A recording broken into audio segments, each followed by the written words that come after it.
it's not a surprise that when New Testament scholars get a hold of this, and scholars are big on genres, right? They like to identify literary genres.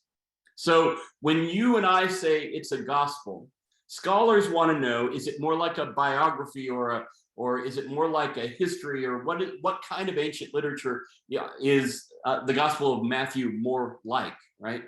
When they see the book of Acts, they say, is it like an ancient novel or is it like an ancient history?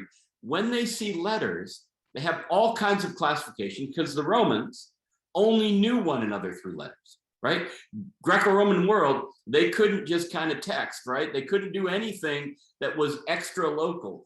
They had to send something, and it was in the form of letters that they presented themselves across time. And that may seem obvious to you, but I'll bet at some level we have to do some work to get out of a world where we can put our face on the screen with one another from thousands of miles away instantly and move into a world where the only way you got something there is to have somebody carry paper, right?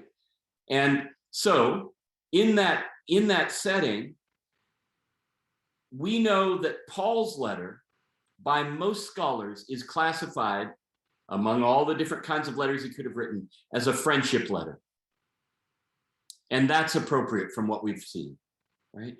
Paul is writing a friendship letter, a friendly letter, and we'll talk later in the series about what marks it off as that.